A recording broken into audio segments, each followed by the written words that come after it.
Good morning, commissioners and observers. This is Jeanette Vosberg. Grassroots Coalition president would usually be present, but she's faced with a dire emergency and she cannot be here today. So I said that I would make some remarks in her absence.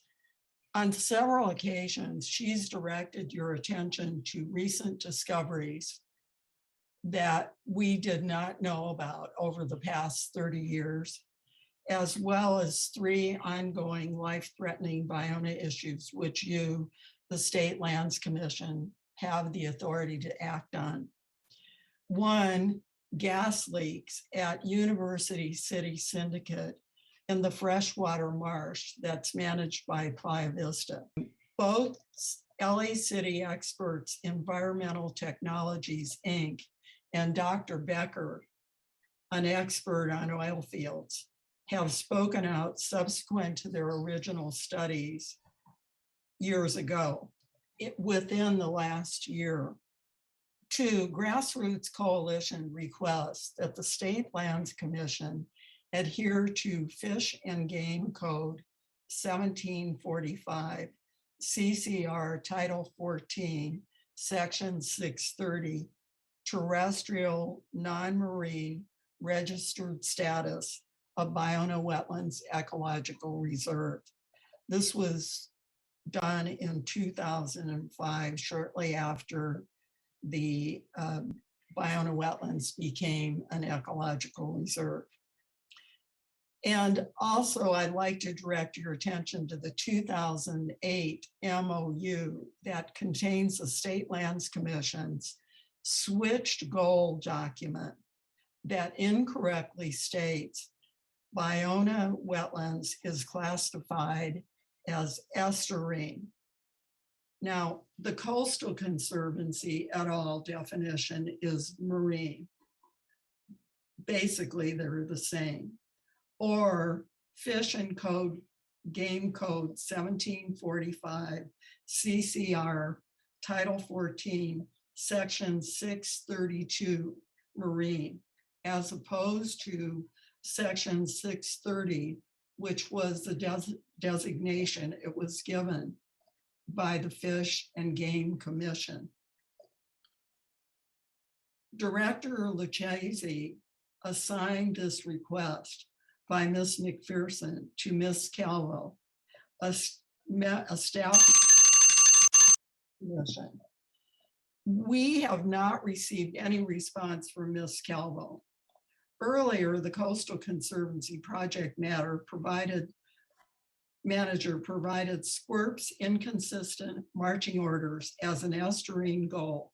Even the latest 2022 grant includes language, restore the ebb and flow of the ocean, which is inconsistent with the Biona status as a Title 14, 630 terrestrial non-marine. And 3, the Coastal Conservancy has failed to speak out on Playa Vista and Fish and Wildlife dewatering of fresh water of Biona over the last 30 years. Only after Grassroots Coalition won a lawsuit to stop throwaway of fresh water, the Coastal Commission ordered the capping of illegal drains. Other freshwater waste still exists. 4, the Bosa Chica 2021 study lessons are also a stark warning against an industrial scale dig out at Biona. And 5, last, sea level rise also endangers Biona's 3 freshwater aquifers. We've run out of time. Please treat this matter seriously for the benefit of the planet, the wildlife, the habitat, as well as us humans. We really need your help. Thank you very much. Thank you, Ms. Vosberg, for your comments.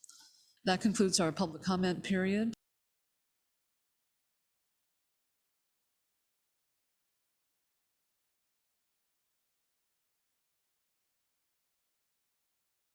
Next order of business is the Executive Officer's Report. Ms. Lucchese, may we have that report?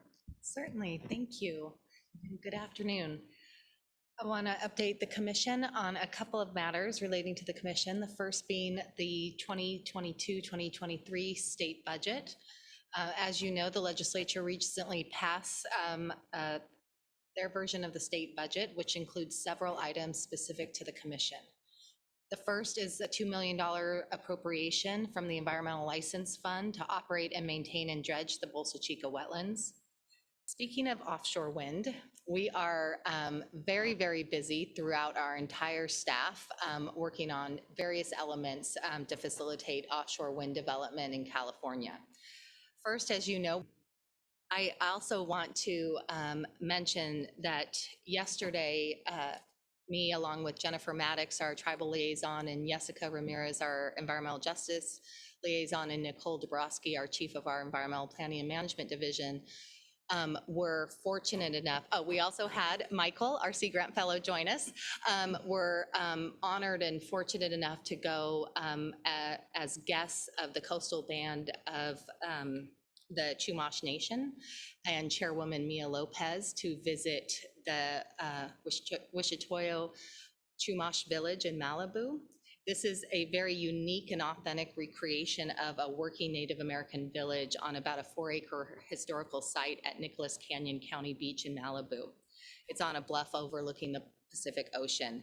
It's the only living Chumash cultural village of its kind in Southern California, and its goal is to really raise awareness of the Chumash people's historical relationship and dependence on the natural environment as maritime people. And that was an incredibly special trip for us as staff, but also they were looking to show us their ideas that they have for Rincon Island and the onshore facility, and really working in partnership with the State Lands Commission to see their vision realized up in the Santa Barbara County area and the original homeland of the coastal band.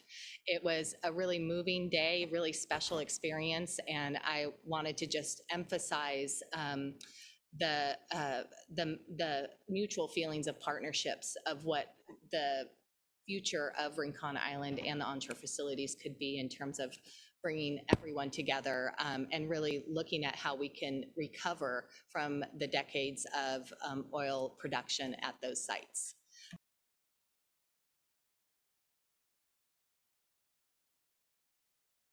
Thank you, Madam Chair. At this time, we have one hand raised for public comment. We have Jeanette Vosberg. Good afternoon. This is Jeanette Vosberg, and I am speaking again on the subject of Baiona. Appreciate you taking me again. I am the outreach coordinator for Grassroots Coalition, speaking in the absence of Patricia, our president, who's unable to attend due to an emergency.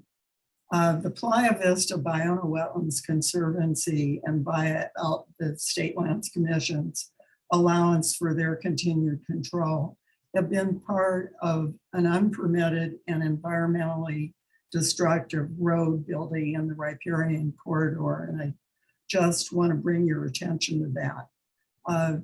Grassroots Coalition still awaits a response to our concerns regarding the control of Baiona issues by the Playa Vista Development's private business known as Baiona Wetlands Conservancy, to which the State Lands Commission acknowledges that it's not a board member. However, SLC continues to state that CDFW, CD11, and Friends of Baiona are Baiona Wetlands Conservancy. Excuse me, Ms. Vosberg, I'm taking testimony on items on the consent calendar. Are you addressing a specific item on the consent calendar? I'm not really. Okay. Is there another place where I could speak to this? We can return to you at the end of our meeting. But that would be, do you have any idea when that would be? I don't think it will be too long, probably within the hour and a half, maybe.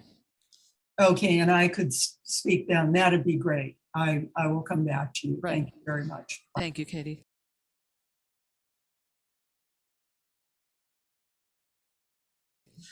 All right, let's then proceed to item 46, and this is a presentation by the California Coastal Commission on its draft public guiding principles and action plan. We have Aubrey Yost with the Coastal Commission who's joining us virtually for the presentation. Good afternoon. My name is Aubrey Yost. Oh, excuse me. Good afternoon. I have a presentation and I'm going to share my screen to, let's see. Oh, there it is. Great. Thank you very much. Good afternoon. My name is Aubrey Yost and I'm in the statewide planning unit at the California Coastal Commission.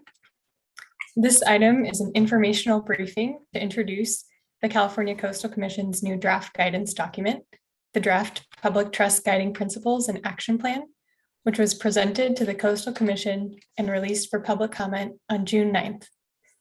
This document is the product of a 5-year NOAA Federal 309 grant strategy intended to develop management options to protect public trust lands and resources in the face of sea level rise, in coordination with staff from the State Lands Commission. In 2019, the State Lands Commission's executive officer and the Coastal Commission's executive director signed a joint memorandum of understanding on behalf of their agencies, recognizing the need for coordination on a variety of issues, including on understanding the expected impacts of sea level rise upon public trust resources and to ensure protection and restoration of and mitigation for impacts on those resources. This interagency coordination on public trust issues and on the draft public trust guiding principles and action plan in particular has been very positive and productive. Coastal Commission staff have look forward to continuing to coordinate on these issues in the future. The Coastal Commission's draft public trust guiding principles and action plan is available on the public trust page of the Coastal Commission's website and describes how the public trust doctrine relates to the Coastal Commission's work on sea level rise planning. The guiding principles in this draft document provide a set of principles to guide the Coastal Commission in its sea level rise planning work, and the action plan sets forth a suite of potential next steps and research priorities for the Coastal Commission for its work at the interface of the public trust doctrine and sea level rise planning. After the public comment period closes, the public trust guiding principles and action plan will be revised to address comments and then will be brought back to the Coastal Commission for review and adoption. Next slide, please.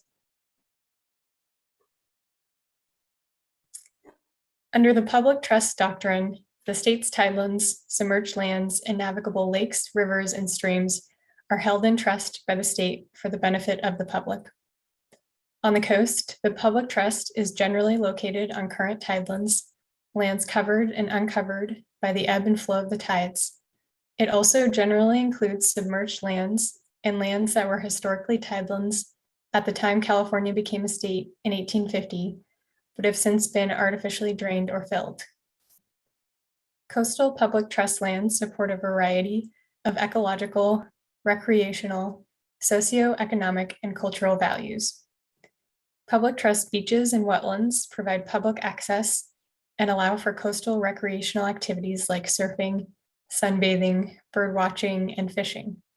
Coastal wetlands support biodiversity, perform a variety of important ecosystem services, and support commercial and recreational fisheries offshore. Unlike much upland coastal property, tidelands are often open to all visitors at no or low cost and are thus a critical resource to provide equitable coastal access. Public trust tidelands are also significant areas for coastal affiliated tribes and tribal resources and practices. Next slide, please.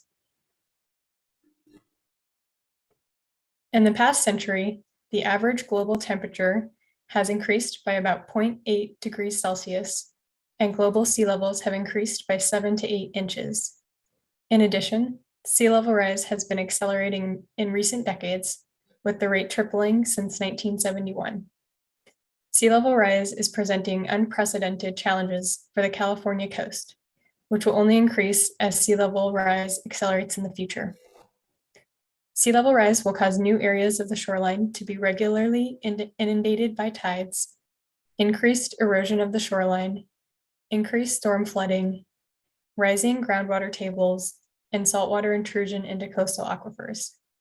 These hazards will place both coastal development and coastal resources, including public trust resources, at risk.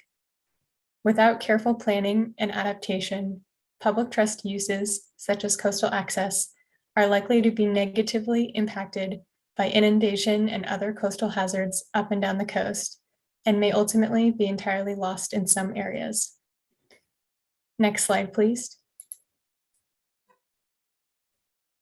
As mentioned, the Coastal Commission draft Public Trust Guiding Principles and Action Plan was developed in coordination with staff from the California State Lands Commission as part of a joint federally funded long-term public trust and sea level rise coordination project. As you know, the State Lands Commission has exclusive jurisdiction to lease and manage most public trust lands, and it must ensure that any such leases are consistent with, or at least do not significantly impair, public trust resources, uses, and needs. The State Lands Commission staff have expressed support for the draft guiding principles and action steps and recognize the ongoing role of the State Lands Commission that the State Lands Commission will have in implementing several steps as part of ongoing coordination, subject to funding and staff resources. Next slide.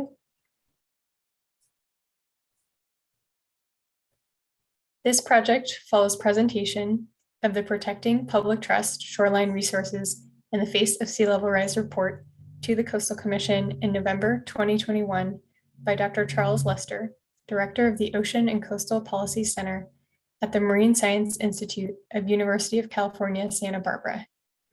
That report discusses public trust issues relating to Coastal Commission planning and regulation of development on the immediate shoreline and adjacent uplands.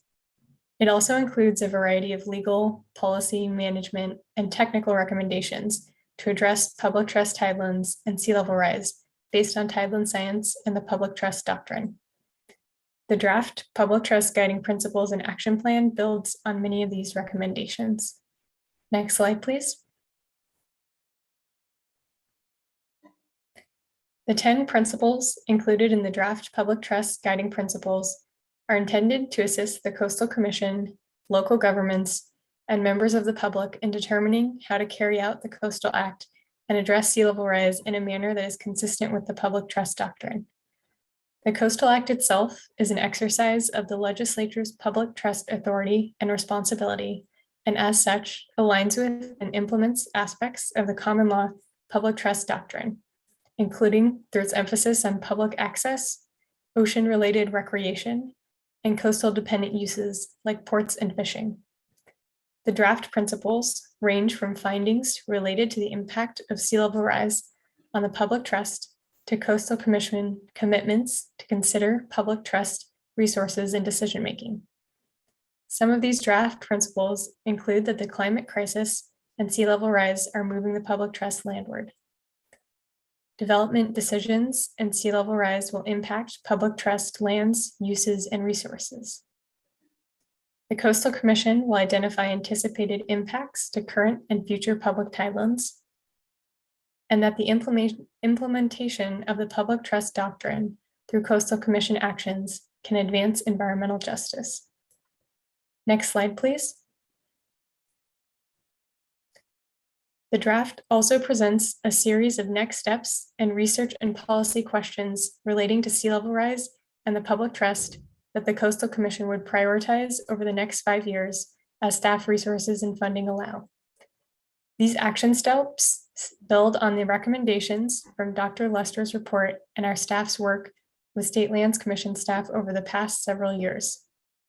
The action steps range from interagency and tribal coordination to public outreach, engagement, and public education on the purpose and role of the public trust doctrine and the management of California's lands and natural resources. Other action steps relate to Coastal Commission decisions relevant to the public trust, such as a step to identify development and decisions that result in coastal squeeze, leading to the loss of public trust resources, and an action step to consider updates to Coastal Commission regulations relating to mitigation of the adverse effects of sea level rise on public trust lands. More discussion of each of these guiding principles and next steps is included in the draft document. Next slide.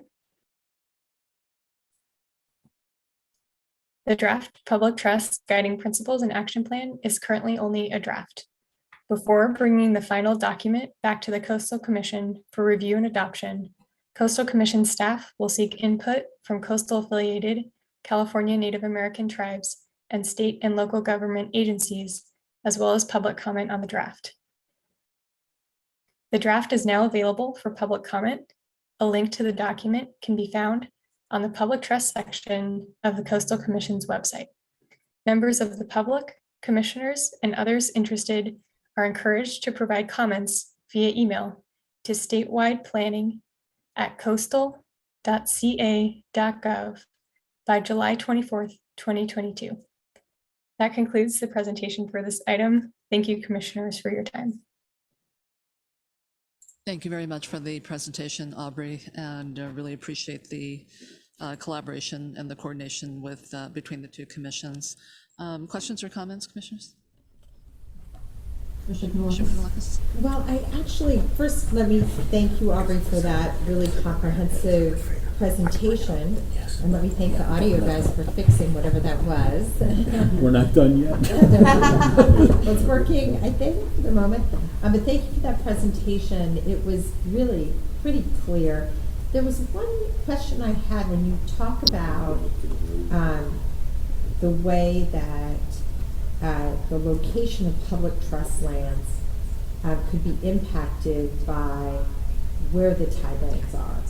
So I can imagine that if there were an area where part of the ocean receded, which I think is obviously less likely, that there could be more lands, or they would move seaward. But the main thing I think you're talking about is if the ocean is moving landward. So what can we anticipate relative to lands that are currently under the jurisdiction of others, whether it's a private entity or a tribe or a city or a county?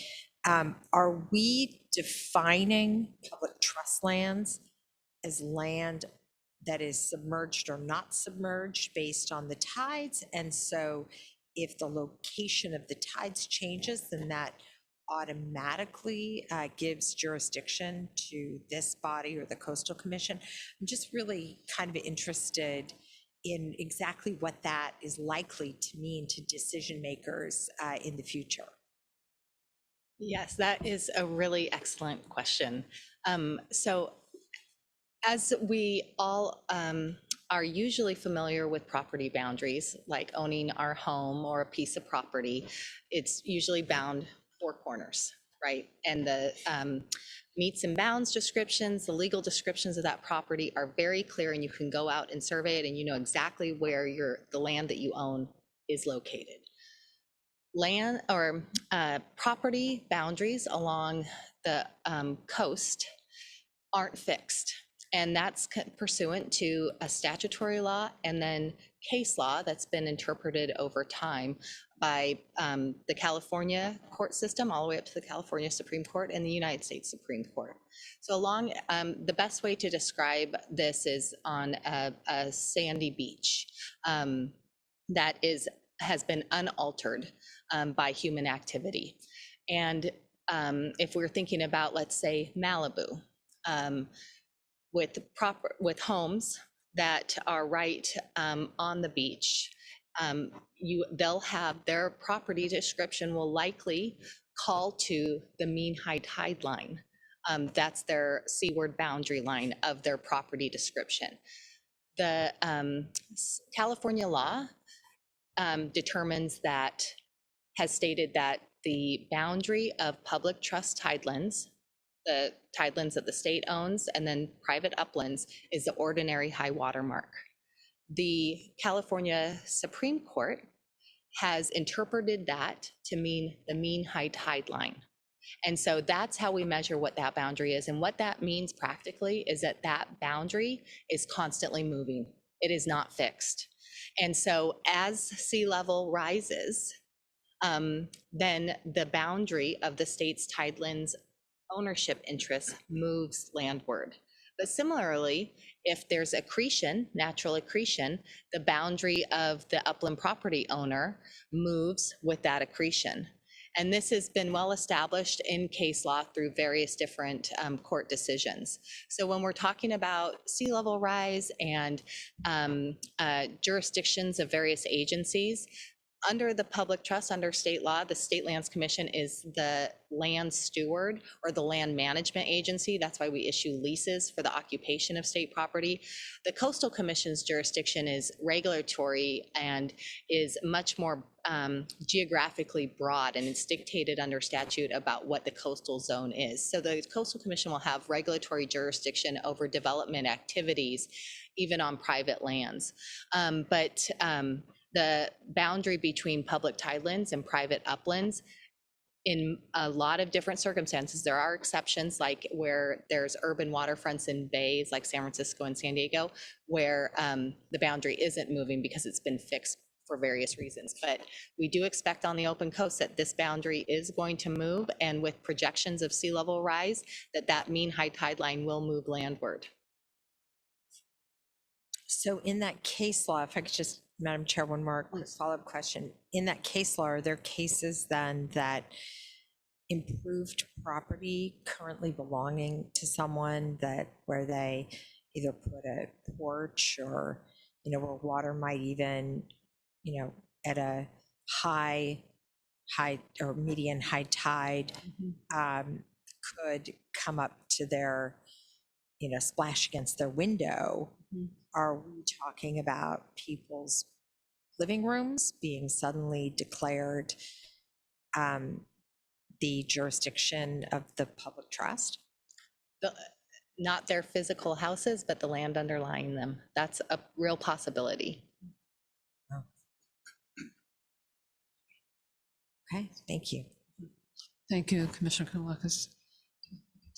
Now, I appreciate the report, and I think your questions, Commissioner Kanellakis, really speak to kind of the, I think just the urgency, but really appreciate the proactiveness of the two commissions putting these principles and action plans together, and the outreach that will be attendant to it, and the public comment we received back, I think is all part of the public awareness campaign around what could happen under these circumstances. And it's oftentimes, it's not real or known until it actually happens. And I hope that this way of being proactive and really understanding our respective jurisdictions and responsibilities, as we've done when we've worked in coordination and collaboration with the Coastal Commission, can really just broaden the public awareness about this. It's very real. It's a very real risk that is likely going to accelerate in the next period of time. I mean, all the scientific reports just suggest that it's it's on its way. So I think with that, Katie, let me see if there are any members of the public who wish to address the commission on this issue. Thank you, Madam Chair. Our first public commenter is David Yao.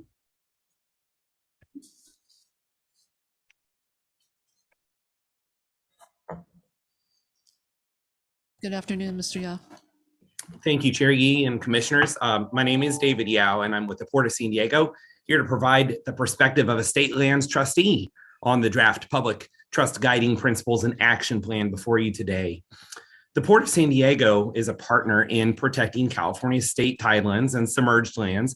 So when you consider the great variety of coastal dependent uses along our waterfront, that's a dynamic responsibility.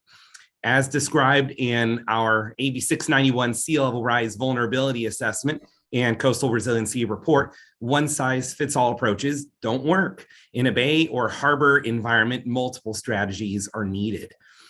Recently, State Lands and Coastal Commission worked together with other state agencies to adopt 7 sea level rise principles. Now, Principle 6 is especially interesting to us. It called out ports and harbor districts for their, and I quote, unique characteristics, significance, constraints, and values of these public trust uses, end quote. Well, that statement's still true. And the unique characteristics and complexity of port operations call for a balanced approach, from nature-based to structural and policy approaches that fit the need.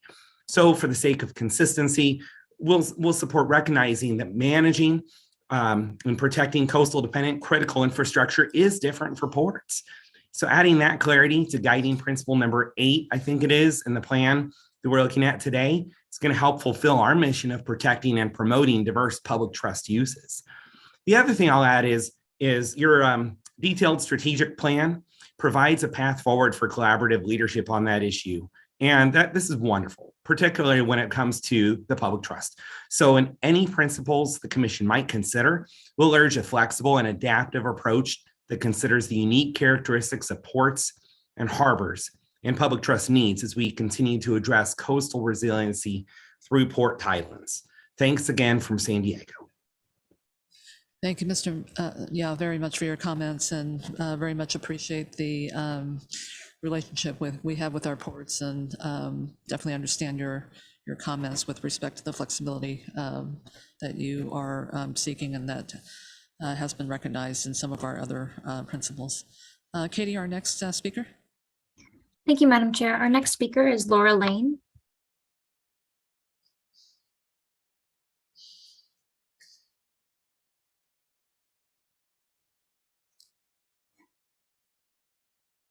Good afternoon, Ms. Lane.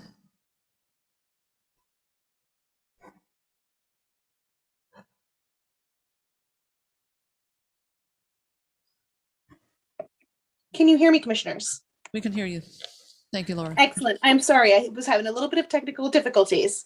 On behalf of the California Association of Port Authorities, which represents California's 11 public ports, I'd like to express CAPA's appreciation for the State Lands Commission's longstanding partnership in working with our ports on maintaining and growing California's maritime industry. With respect to the development of the Coastal Commission's draft public trust guiding principles and action plan, we want to stress the importance of developing this action plan in partnership with the State Lands and the Coastal Commission in order to develop a plan that takes into consideration the investments in California's ports and the need to protect the state's maritime industry. California's coast and tidelands are a national treasure that involve protecting natural resources, recreational opportunities, as well as its unique industry.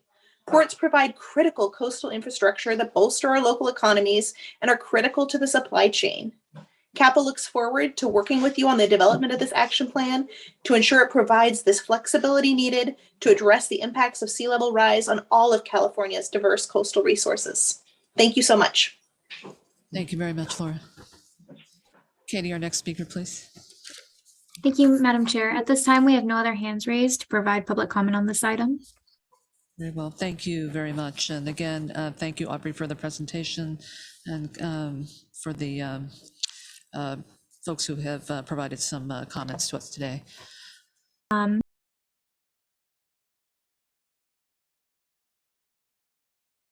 So our first public commenter is Jeanette Vosberg. Okay. I'm Jeanette Vosberg, Outreach Coordinator for Grassroots Coalition, speaking in the absence of Patricia, our president, who is unable to attend due to an emergency. It's not her, but it's someone she cares deeply about. The Playa Vista Ballona Wetlands Conservancy and via SLC's allowance for their continued control have been part of unpermitted and environmentally destructive road building in the riparian corridor. CDFW cited stream bed violation, LADBS citations, citations by vector control for failure to do mosquito abatement program. Grassroots Coalition, and this is another issue, still awaits response to our concerns regarding the control of Ballona issues by the Playa Vista Development's private business known as the Ballona Wetlands Conservancy, to which SLC acknowledges that it's not a board member. SLC continues to state that CDFW, CD11, and Friends of Ballona are Ballona Wetlands Conservancy board members without anything but hearsay and Playa Vista's Ballona Conservancy bylaws, which do not comport with IRS records per its board members. See Ballona Conservancy IRS records sent to SLC. IRS records provide to SLC only reference Playa Vista entities as board members. Other concerns are: one, unpermitted and environmentally destructive diversion and drainage of Bionah freshwater resources via unpermitted drainage wells in Bionah Wetlands Ecological Reserve, as cited as a coastal violation by the California Coastal Commission and subsequently stopped by the Coastal Commission. In other words, the drains were capped. Two, failure to protect and ensure that freshwater resources of Bionah that were being pumped, diverted, and drained away from Bionah wetlands by Playa Vista and the Bionah Wetlands Conservancy, whether permitted or unpermitted, were and are protected for use by Bionah Wetlands and Bionah Wetlands Ecological Reserve. SLC has not stopped or attempted to end the wasting and diversion of this fresh water away from Bionah. Three, failure to explore, re-abandon, and stop the petroliferous chemical abandoned wells, known as University Syndicate. I have more to say. Do I have any more time? Hello? Yes, we're going to give you additional 2 minutes. Okay, thank you very much. For failure to protect, and by the way, I just like to digress for a minute. I really appreciate what you're doing with the public trust. I think, and I also think that the last meeting of the California State Lands Commission was a good meeting. And I think people, even though life isn't perfect, you've been doing a relatively good job, and we do appreciate that. So for failure to protect the freshwater resources of Bionah Wetlands for Bionah Wetlands Ecological Reserve, as the Bionah Wetlands Conservancy has continued to divert the freshwater marsh water to the ocean via the main drain of the freshwater marsh system to Bionah Channel to the ocean, and thereby harming the hydrology of Bionah. And there is a CDFW letter from Betty Courtney to Playa Vista, AKA the Bionah Wetlands Conservancy. 5, failure to correct the main drain of the freshwater marsh system to stop the Bionah Channel toxic waters from backflowing up and out the unpermitted drains and into the Bionah Wetlands Ecological Reserve. No permit has ever existed that allowed for backflow of Bionah Channel water via the main drain to reach the sensitive wetlands. And there's a letter about it by Somas Crehan to Playa Vista and Bay Foundation and CDFW pertaining to the backflow. So there's an admission there that it's happening. 6 is Grassroots Coalition requests independent oversight of the freshwater marsh system as discussed in 2005 California Fish and Game Commission hearings. There is time to correct the mistakes of the past and stop compounding the harm to Bionah wetlands. I mean, both Patricia and I have, for 30 years for her and 20 years for me, have really devoted ourselves to having a good possible outcome on the restoration of Bionah. And everything that I've read and everything that she's read counter indicates that this should be called a Title 632 as opposed to a 630. It just doesn't make sense. And so we really need your help. And it's unfortunate that Patricia can't be here to really express the needs in a better way. But, I'm trying best as I can to say to all of you, please help us. We, especially with sea level rise, to do a really ambitious dig out of probably 70% of the land at Bionah to 20 to 30 feet deep, and invite seawater into the three different aquifers just absolutely makes no sense to us. We should be raising the walls of the channel. And the last thing is that, you know, somewhat the whole county has been ignored in all of this. That Bionda Creek flood control channel belongs to the county. And the way that things are being written implies that it doesn't belong to the county, that it belongs to Bionda wetlands. And that is absolutely not true. And there's an intentional elimination of the county in all of these discussions. And that's just patently not right. So I'm asking that people really pay attention to what's going on here. We've done a laborious job of looking at all these issues. I've personally put together a brochure that I think all of you have, that you've been sent that brochure by Patricia, both a lot electronically and I believe physically because we printed it. And I ask that you not treat us as outsiders, but treat us as somebody that really, Grassroots Coalition, really is willing, able, and begging to be able to participate with you in solving these problems at Bionda. We are not trying in any way to stop the good things that need to happen.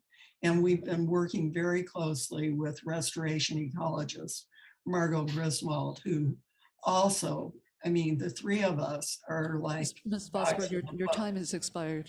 I know. Thank you. Thank you so much for Thank you. hearing me. Thank Bye. you for your comments.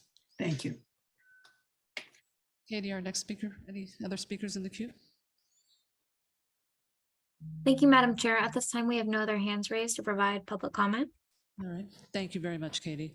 That concludes our second public comment period. And let me just see if any of the commissioners have any questions or comments at this point. Yeah. Okay. Ms. Lucchese, what is our next order of business? Our next order of business is typically a closed session. However, we do not have any items to discuss in closed sessions today. So through the chair, I recommend we adjourn the meeting. All right. Very well. Thank you very much, commissioners. That concludes the open meeting and we are hereby adjourned. Thank you very much.